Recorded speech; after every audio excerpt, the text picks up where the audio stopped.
The forbidden love of two female inmates. The metal door slammed shut behind Maya, Chen with a finality that echoed through every cell in Block D, and in that moment, she understood that her life as she knew it was over. The orange jumpsuit felt like a second skin she would never shed. The fluorescent lights overhead buzzed with the promise of endless sleepless nights, and the eyes of 43. Women watched her walk down that corridor with expressions ranging from indifference to predatory interest.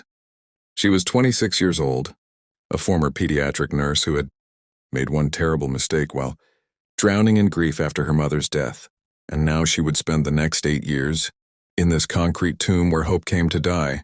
Maya kept her eyes down, her shoulders hunched, every instinct screaming at her to make herself invisible, to survive by disappearing into the gray monotony of prison life. But then she saw her and everything changed. Isabella Rodriguez stood at the far end of the common area, her dark hair pulled back in a tight braid, her brown eyes fixed on Maya with an intensity that made her breath catch.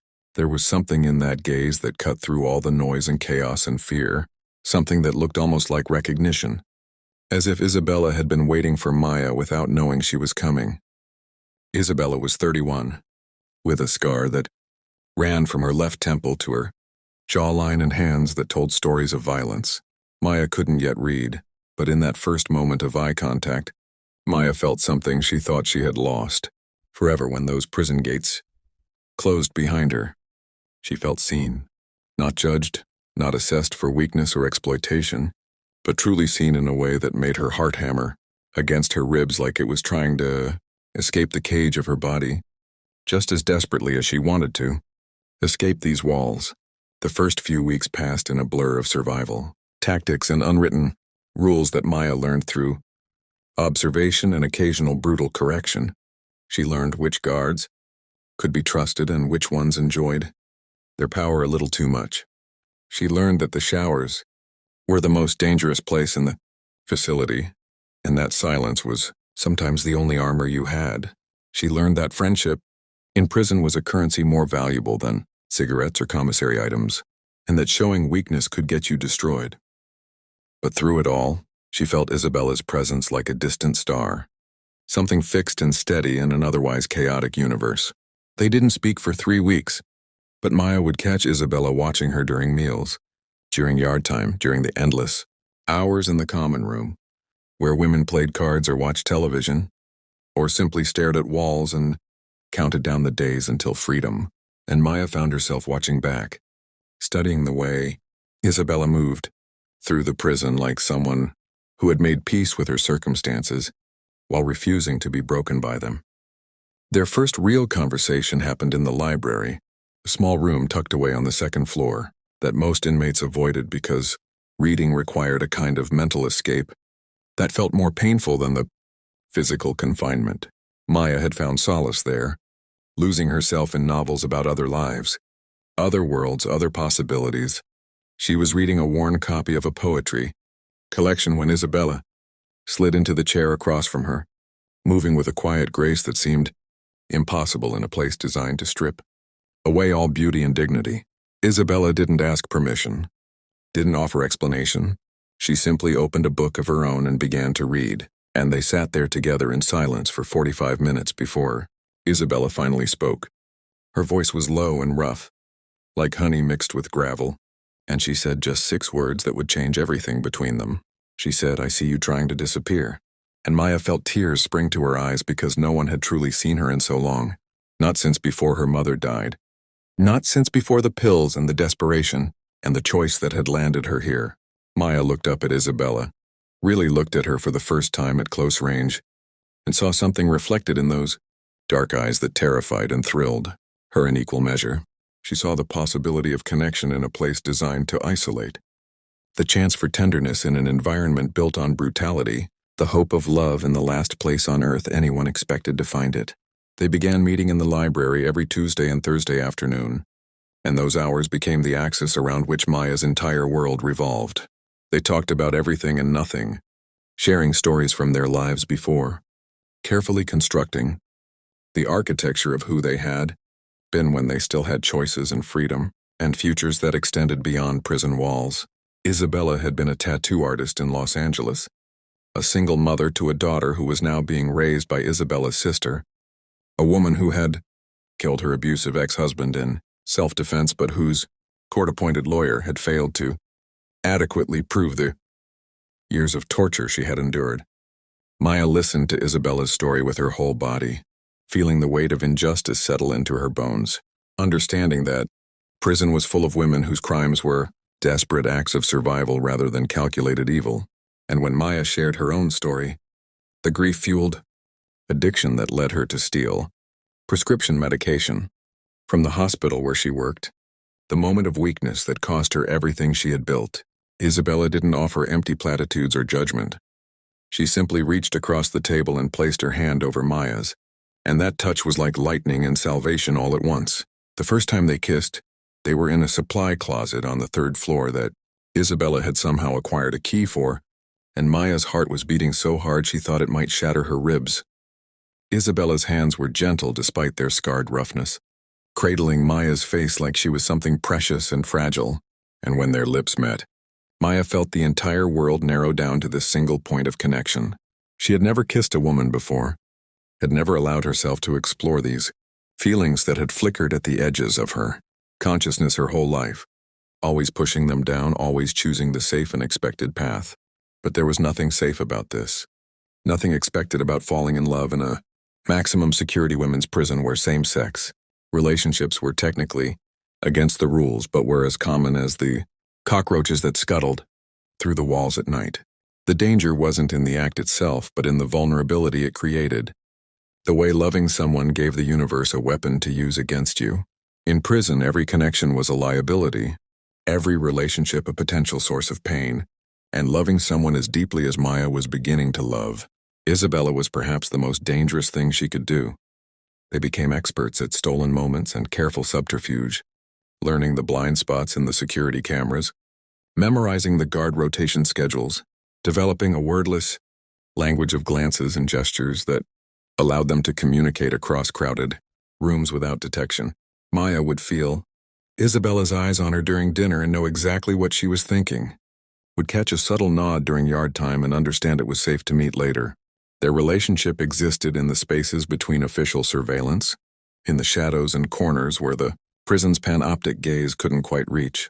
They would hold hands under tables during movie night, their fingers intertwined, while some action film played on the screen and other inmates shouted at plot twists they had seen 100 times before. They would write notes to each other in a code they developed, simple messages of affection that read like mundane shopping lists to anyone who might intercept them.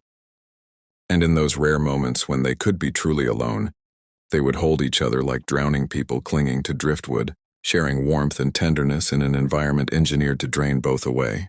But prison has a way of punishing happiness, of sniffing out joy and crushing it beneath institutional indifference and arbitrary cruelty. The trouble started when a guard named Patterson, a woman in her 50s with eyes like chips of ice, began paying special attention to Maya and Isabella's carefully maintained distance in public.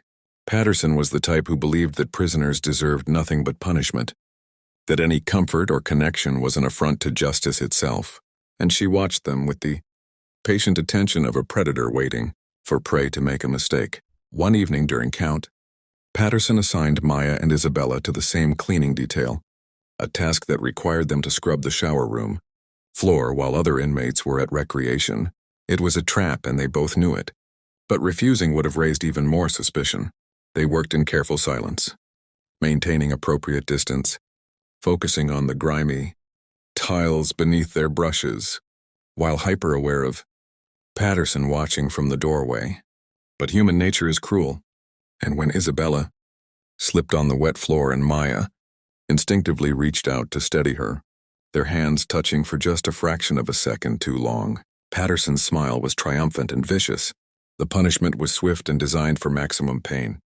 They were both written up for inappropriate physical contact and sent to segregation for 30 days, separated into different wings of solitary confinement, where they couldn't see or speak to each other.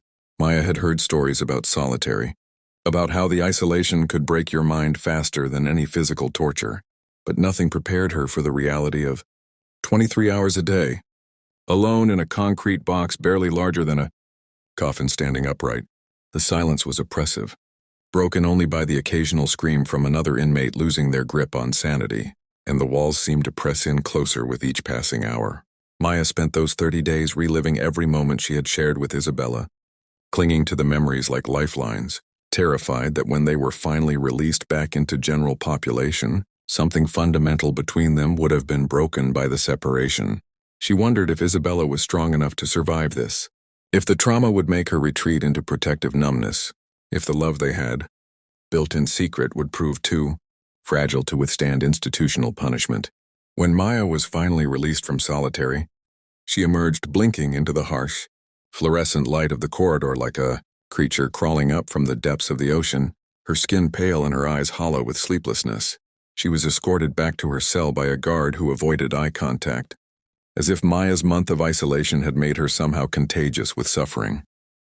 She didn't see Isabella that first day.